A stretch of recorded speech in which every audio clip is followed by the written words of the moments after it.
Boa tarde,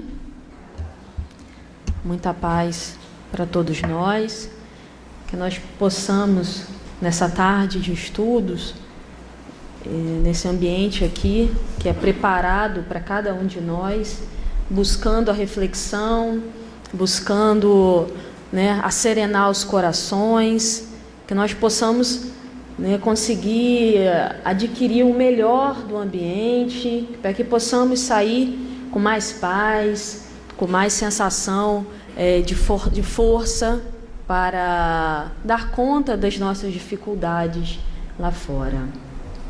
Bom, o tema de hoje está na parte 4 do capítulo 2 do Livro dos Espíritos, das Penas e dos Gozos Futuros.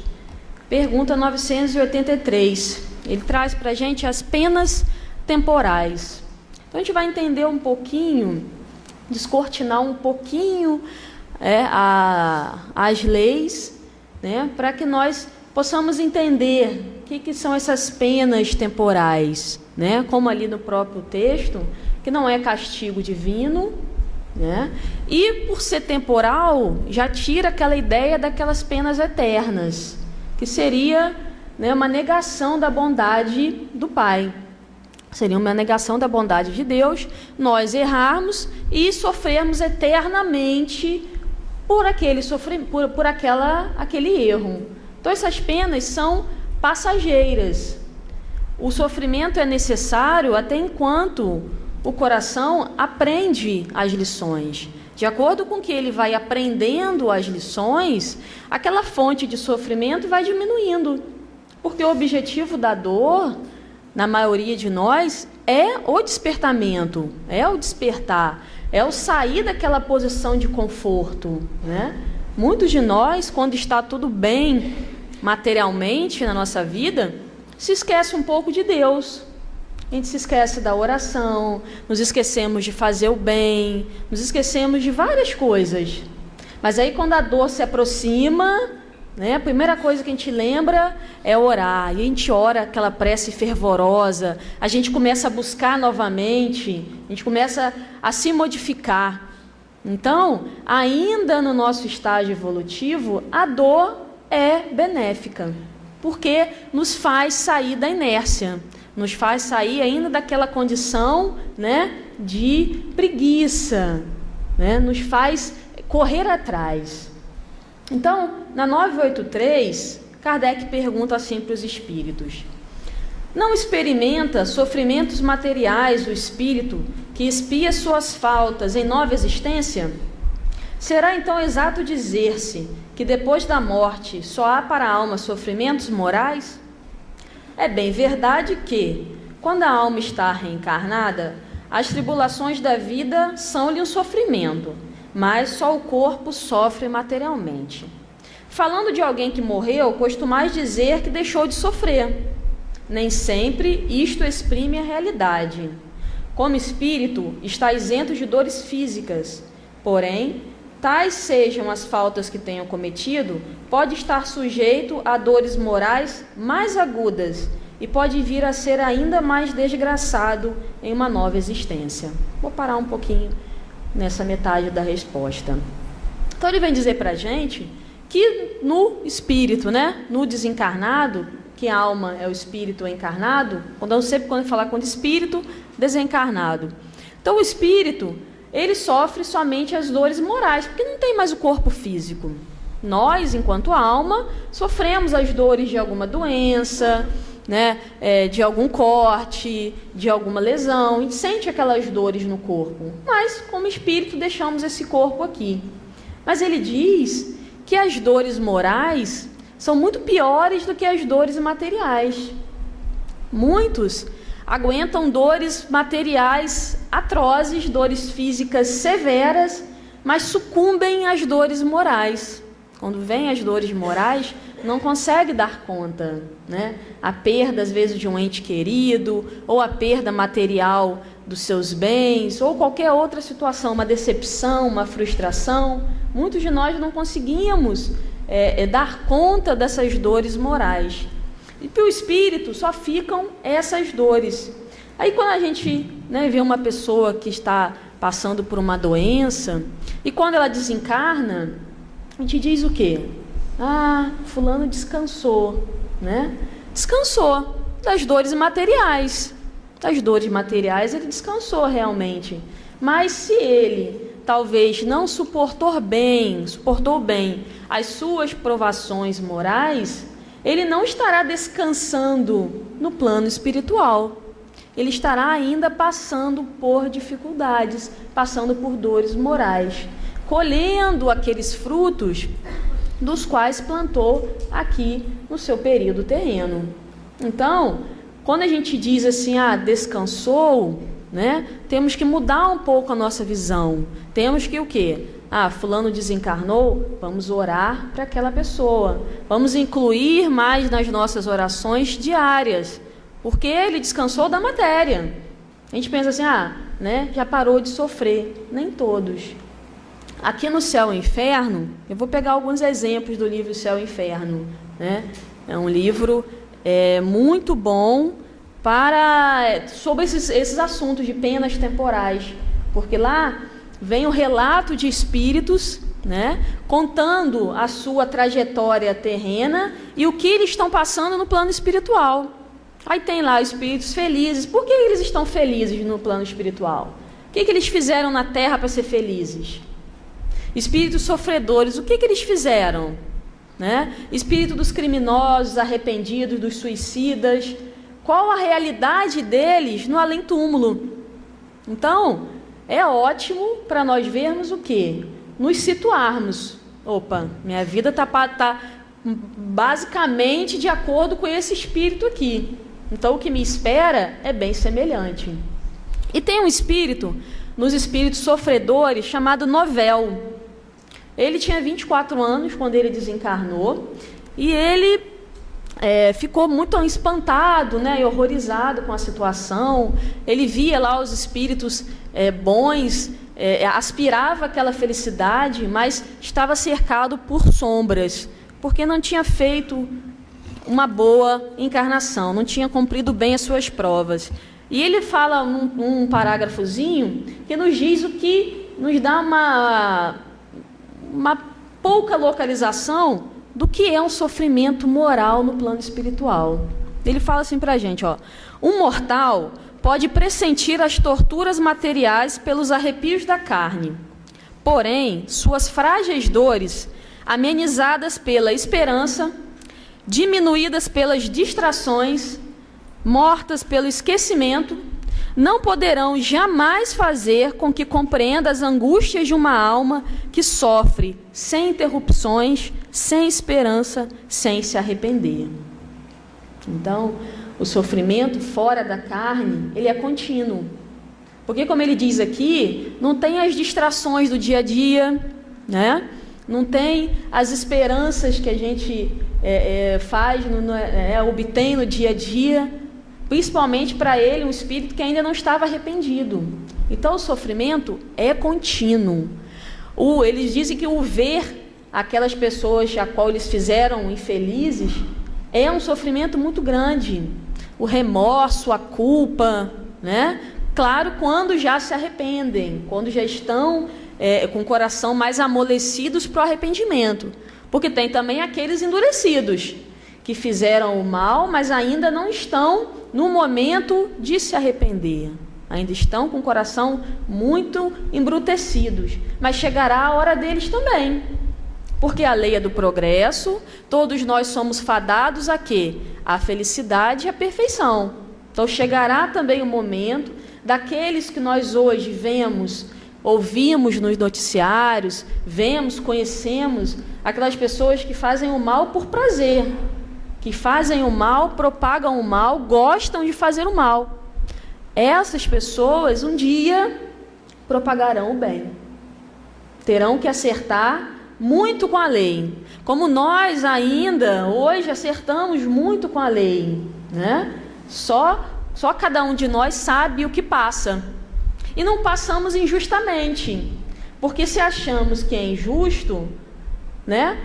Automaticamente achamos que Deus é injusto, que nos pôs aquele sofrimento. Então, teremos que sair o quê? Da revolta. da dúvida, porque a dúvida gera o quê? A incerteza do futuro. E a fé no futuro abala toda a nossa esperança. Porque se eu não tenho fé no futuro, eu vou esperar o quê do presente? Eu só sofro, só vem acontecimentos ruins. Quando eu estou saindo daquela dificuldade, vem outra pior.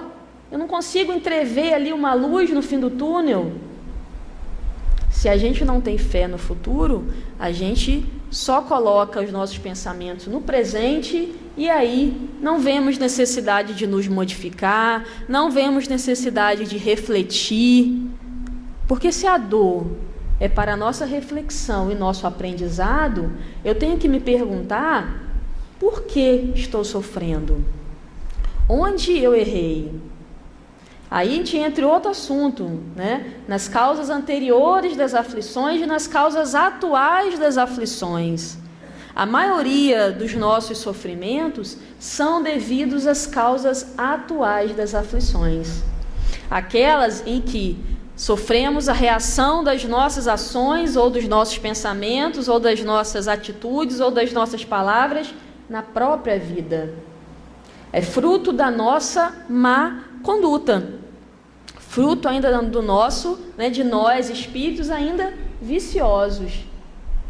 Por exemplo, muitos de nós sofremos com os filhos, né? E aí aqui no capítulo 5, Bem-aventurados os aflitos, nas causas anteriores, causas atuais das aflições, eles dão um alerta muito grande. Ele diz assim, ó: quantos pais são infelizes porque não combateram as más tendências de seus filhos desde o princípio?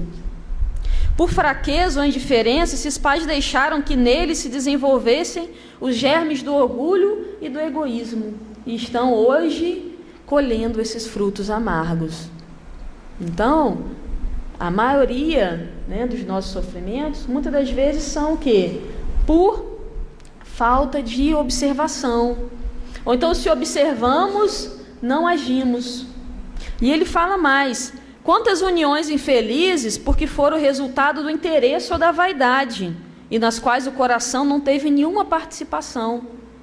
Queremos escolher muitas das vezes o parceiro só porque, né, tem uma boa aparência, ou porque tem uma conta bancária mais recheada.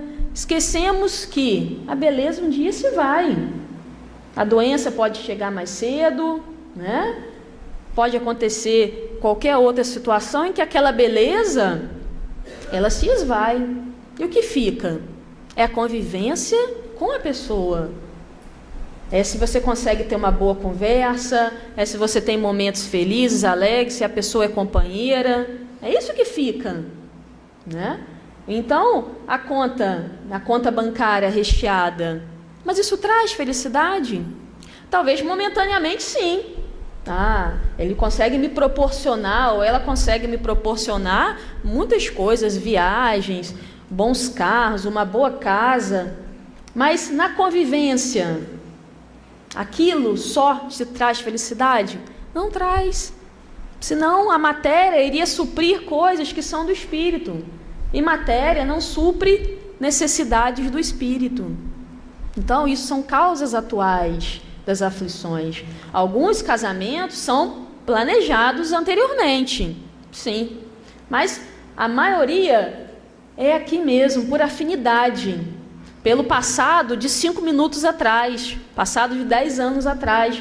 Não precisa ser passado de outras encarnações. Passado é aquilo que passou, né? Às vezes começamos uma afinidade na própria encarnação, por gostos, né, afins. E ele vai dizendo mais para a gente: quantas doenças e enfermidades são resultado da intemperança e dos excessos? Quantos de nós, se tivéssemos, desde que quando descobrimos uma tendência ou uma doença já em curso, alguma lesão, se tivéssemos seguidos todas as orientações de todos os profissionais envolvidos ali, será que estaríamos hoje na situação a qual estamos? Se eu tivesse lá, quando descobri, né, uma tendência à pressão alta, se eu tivesse lá feito a dieta direitinho, será que aquilo avançaria? Então, a gente vai e culpa, porque o remédio não faz efeito, porque aquele médico não é bom. mas a gente segue as orientações? Ou é muito mais fácil nos colocar como parte passiva do processo de cura? É muito mais fácil. Eu me coloco na parte passiva. Eu quero receber a cura. Eu quero que você me cure, mas eu não quero fazer nada nesse processo. Eu não quero fazer nada. A maioria de nós está ainda nesse estágio, em querer que o outro dê conta das nossas dificuldades. E aí não dá certo, porque o outro é 50%. Vocês são os outros 50%. Tem que juntar para fazer 100%. Então, que nós possamos pensar, que às vezes a gente fala assim, né, quando a gente conhece a doutrina espírita, acha que tudo é do passado. Isso que eu estou passando é do passado, é causa do passado e tudo. O passado é 5 minutos atrás. O passado é dessa vida mesmo, né? Pelas más condutas. Então, muitas das vezes, se nós fizéssemos a pergunta, se eu tivesse feito ou não feito tal coisa, me encontraria na situação que eu estou hoje? Muitas das vezes é um não. É um não para aquela pessoa. Olha, nesse limite aqui, até esse limite você pode vir. A partir daqui, não pode. Porque às vezes a gente deixa a pessoa, né, principalmente os familiares, atrapalharem, atravancarem, né, passarem dos nossos limites, e depois ficamos infelizes porque ninguém me respeita, ninguém faz isso para mim. Mas muitas das vezes nós lá não soubemos delimitar até onde aquelas pessoas podiam ir e até onde não podiam ir. Até aqui você pode, a partir daqui é o meu espaço, a partir daqui é o meu direito. Você não pode avançar esse direito, porque nós vamos sofrer mais tarde. Porque depois que avança, é difícil a pessoa sair daquele espaço que ela já tomou. E ela vai querer mais e mais e mais. Então, muitas das vezes, delimitar o não é também uma forma de quê? De ser feliz mais tarde. Talvez no momento ali possa gerar ali conflitos e tudo mais. Mas mais tarde, você tendo posse do que é seu por direito, você vai conseguir ter uma vida mais regrada, uma vida melhor. E terminando aqui o que os espíritos respondem, ele fala assim para a gente: o mal rico terá que pedir esmola e se verá a braços com todas as privações oriundas da miséria, o orgulhoso com todas as humilhações. O que abusa de sua autoridade e trata com desprezo e dureza os seus subordinados, se verá forçado a obedecer a um superior mais ríspido do que ele foi. Todas as penas e tribulações da vida são expiações das faltas de outras existências, quando não a consequência das da vida atual. Logo que aqui houver de saído, compreendê-lo-eis. O homem que se considera feliz na terra, o que pode satisfazer as suas paixões, é o que menos esforços emprega para se melhorar. Muitas das vezes começa a sua expiação já na mesma vida de efêmera felicidade, mas certamente expiará noutra existência tão material quanto aquela. Aí eu, procurando no Céu e Inferno, consegui achar ali um exemplo que se encaixa aqui. Lá nos Espíritos Sofredores, conta a história de Max, o mendigo, né? Ele, na atual existência, a partir de 40, 50 anos, foi tomado por uma doença que lhe tolhiu totalmente as forças para o trabalho. Então ele começou a mendigar. E as pessoas ali ao redor o chamavam de Conde Max. Começou as crianças chamando ele de Conde, virou o Conde Max. Chamava ele de Conde e ele não se importava muito não, porque ele tinha uma aparência, né, parecia um conde mesmo, que fosse uma pessoa... ele diz aqui que a aparência dele não condizia com seus farrapos. E ele desencarnou com quase 100 anos. E ele contando o porquê daquela encarnação. Ele dizendo que na outra encarnação, há 150 anos atrás, ele foi ali um rico ali da região, né? Uma pessoa ali com bastante posse. Só que ele não era uma pessoa boa. Ele diz que era um poderoso rico da região, porém fútil, orgulhoso e vaidoso da nobreza. Humilhava todos os seus funcionários, tratava assim como se fosse animal todos os seus funcionários. Ele mesmo diz que ele era surdo aos apelos dos funcionários, das pessoas, totalmente boêmio, gastava o seu dinheiro sem fazer nada de útil para ninguém, né? E quando ele morreu, numa idade pouco avançada, ele tinha uma vida, para as pessoas que o olhavam, uma vida feliz. Ele era um dos felizes da terra, né? Tinha o que queria, gastava como queria, não teve muitos problemas, não teve muitas dores. Só que no seu enterro, ele diz que não teve uma lágrima por ele. E que olhar aqueles a quem ele fez infeliz começou a ser um sofrimento. E aí, na sua próxima encarnação, e lá depois do seu arrependimento, ele perguntou o que ele podia fazer. O que ele podia fazer? Que ele fazia qualquer coisa para que diminuísse aquele sofrimento dele, de ver as pessoas que ele tinha feito infeliz e podia ter feito melhor, né? Aí ele falou, os mentores já disseram que ele teria que se humilhar às pessoas a quem ele humilhou. E ele, né, foi pedindo desculpa, né, em espírito a todos aqueles que ele humilhou e programou uma próxima encarnação e que dependesse daquelas pessoas as quais ele humilhou. Então, ele até os 40 anos trabalhou como ajudante de pedreiro, era filho de camponeses, e com 40 anos veio uma doença que o deixou na mendicância. Então, aquelas pessoas zombavam dele, o chamando de conde, né? Intuitivamente lembrando daquele passado, espíritos se reconhecendo, e ele conseguiu, nessa encarnação, andar um pouquinho, né? Lembrando das outras vidas dele. Então, a lei, ela não é punitiva, ela é educativa. A gente tem que tirar um pouco essa história de punição, de castigo. É para educar. Só que nós, muitas das vezes, a mãe fala: meu filho, está na hora de estudar. Ah, mãe, daqui a pouco. Está na hora de estudar, tem prova amanhã. Ah, daqui a pouquinho eu estudo. Aí tem uma hora que a mãe tem que pegar pelo braço, colocar sentado e obrigar a estudar. Olha, não tem para onde fugir mais, amanhã a prova tem que estudar. Se a gente ouvisse no primeiro chamado carinhoso, não precisaria ser ali a força, né? As vicissitudes da vida são sempre a punição das faltas atuais? Não, já dissemos. São provas impostas por Deus, ou que vós mesmos escolheste como espíritos antes de reencarnardes. Eis porque uns de vós parece justo, muitas das vezes sofrem. É a punição do seu passado. Então, são aquelas pessoas que são boas na atual encarnação. A gente fica assim: gente, mas fulano só faz o bem. Mas é uma pessoa boa, esforçada, ajuda todo mundo, passa uma boa vibração para a gente. Por que sofre tanto? Aí ele diz o quê? É a punição do seu passado. Hoje ele está numa nova proposta. Hoje ele está escolhendo um novo caminho, mas tem que colher aquilo que plantou. Não tem para onde fugir. É igual a história que eu já contei aqui algumas vezes de Saturnino Pereira, né? Que Lário Silva conta.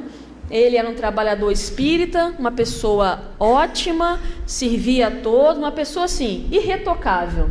E lá, trabalhando o dia numa gráfica, lá ele perdeu um dedo, perdeu o dedo mínimo. E as pessoas: gente, mas como? Uma pessoa boa, como é que Deus deixou que acontecesse isso? Cadê os mentores? Cadê Deus numa hora dessa? Que permitiu que, quem é ruim não acontece nada. Mas quem é bom, perdeu o dedo. E aí, numa reunião espírita, ele foi elucidado o porquê daquilo. Saturnino, numa outra encarnação, ele era lá um capataz, né? Só que ele não era uma pessoa ruim. Ele punia, né, as pessoas, mas não punia porque ele queria, porque era o trabalho dele. Só que teve uma vez que ele se desentendeu com um escravo. E ele, por raiva, foi lá e colocou a mão do escravo no moinho de cana. E moeu ali a mão do escravo, que ele fez com raiva. No plano espiritual, quando ele desencarnou, aquela cena não saía da cabeça dele, ele ficava o tempo todo remoendo aquela cena, remoendo. E pediu numa próxima encarnação para ele aprender que ele também perdesse o braço, da mesma forma que ele fez aquele escravo perder o braço. E foi concedido. Por que ele só perdeu o dedo? E aí veio a explicação dos mentores. Porque você pagou com amor a justiça de Deus.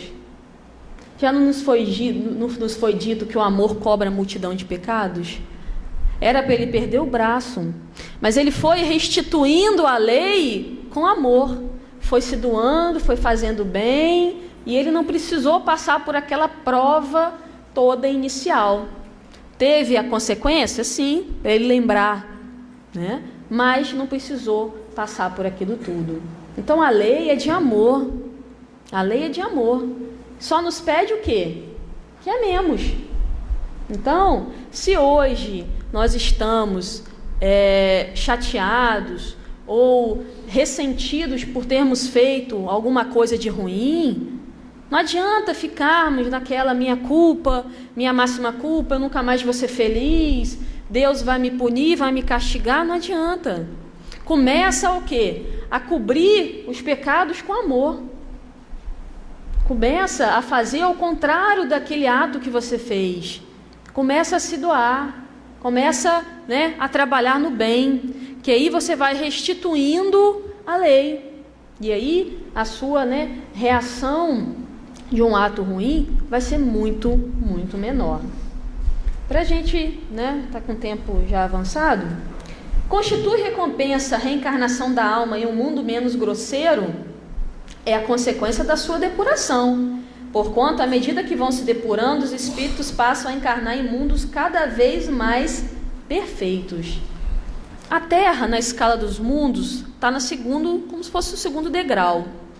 Tem os mundos primitivos, os mundos de provas e expiações, os mundos de regeneração, os mundos felizes e os mundos celestes. Esses últimos destinados à morada de espíritos puros, os primeiros das primeiras encarnações, o nosso mundo de provas e expiações. Ainda o mal supera o bem. O de regeneração, o bem está começando a superar o mal. Nos felizes, o bem reina. E nos celestes, só espíritos puros. Então o nosso está lá no segundo degrau ainda, Mas ele diz que quando nos tornamos menos grosseiro, podemos alçar melhores mundos. O que é isso? O nosso perispírito, que é esse invólucro semimaterial aí que liga, que tem a ligação aí do espírito com o corpo, ele pode ir do mais grosseiro até o mais sutil. De acordo com o quê? De acordo com os meus pensamentos, com as minhas atitudes. Quanto mais rancoroso, quanto mais pesado eu sou de coração, mais grosseiro é o meu perispírito. Então eu não consigo, como se fosse um balão, eu não consigo alcançar novas pairagens. De acordo com que eu vou me depurando, meu perispírito também vai ficando mais etéreo, mais sutil. E eu vou conseguindo o quê? Me elevar. E com isso conseguindo ir para a morada de novos planetas melhores. Os mundos, de uma forma bem didática, são como escolas. Cada escola tem o quê? A sua forma de aprendizado. Tem escolas que só tem até o 6º ano, que hoje em dia é 6º ano. Tem escolas que só tem até o ensino médio. Tem outras escolas que elas têm até faculdade, pós-graduação, mestrado, que naquela mesma escola ali você vai desde o primário até o mestrado. Então os mundos são assim. Desde o momento em que você já conseguiu angariar todos os elementos para a sua evolução daquele mundo, você pode ir para outro mundo melhor. Ou então continuar nele por missão. Acontece também, Mas é uma recompensa. Lá na Revista Espírita, de 1958, tem lá os espíritos falando sobre como é a morada nos mundos superiores. Não há ódio, não há raiva, as pessoas não disputam entre si, reina o bem, as pessoas são felizes e se ajudam. Um desses planetas é Júpiter, um dos planetas aí da nossa galáxia, dos mais evoluídos, que habitam, né, espíritos mais evoluídos. Então, que nós... Aí ele falando pra gente, se vocês não gostam de estar no mundo que estão, se é muita violência, né, é muita corrupção, se trabalhem para melhorar e ir para novos mundos, ir para mundos melhores, só depende de nós. Essa terra aqui, nossa senhora, é muita coisa, é muita violência, é muito imposto, é muito aumento de tudo. Se trabalha, né, faz a sua reforma íntima para conseguir ir para mundos melhores, onde já não há tanta, né, discrepância aí no mundo. Que nesses mundos não há inveja, não há orgulho e não há egoísmo, que é a causa de tantos tormentos nossos, né? Quantos tormentos nos causa a inveja? A inveja, né, uma das filhas do orgulho e do egoísmo, nos é causa de muito tormento, porque o invejoso, ele se sente mal porque o próximo tem sucesso. Ele não está feliz com o dele. O outro tem sucesso, ele fica com inveja e aquilo atormenta, né? Porque é mais fácil, muitas das vezes, auxiliar quem cai do que suportar a vitória do outro. Às vezes a gente fala assim, amigo é aquele que está junto nas horas tristes, né? É fácil ajudar quem está nas horas tristes. O difícil é você compartilhar e ficar feliz com a felicidade do outro. Porque muitas das vezes a felicidade do outro me incomoda. Eu não gosto da felicidade do outro, me causa inveja. E aí a gente começa a falar mal da pessoa, dizer que aquilo que ela conseguiu não foi lícito, e começa a tecer comentários só tentando menosprezar aquela pessoa. Por quê? Porque a vitória dela me incomoda. Então, ser amigo nas dificuldades é mais fácil do que ser amigo na felicidade. E ver que muitas das vezes a pessoa conseguiu uma promoção no emprego e você não, conseguiu passar num concurso e você não, tem um casamento feliz e você não. Então, suportar isso numa amizade é muito mais difícil. Por quê? Por causa da inveja. Então, é um sentimento que devemos trabalhar muito em nós, porque está presente. Não há ainda quem, nem um mínimozinho, seja invejoso. Eu não tenho inveja de ninguém. Muitas das vezes fulano lá comprou uma casa na praia e você falou assim, viu? Olha só, comprou uma casa na praia e eu não consigo. Trabalho a beça e não consigo. Por que isso, meu Deus? Olha o meu carro, olha só, quase batendo o motor. E o fulano lá, trabalha, mas não trabalha muito com o meu trabalho e conseguiu comprar um carro novo. Inveja, né? Numa escala ou outra, é inveja. E para a gente terminando, vamos ler só a última pergunta. Que sucede ao homem que, não fazendo mal, também nada faz para libertar-se da influência da matéria? Pois que nenhum passo dá para a perfeição. Tem que recomeçar uma existência de natureza idêntica à precedente.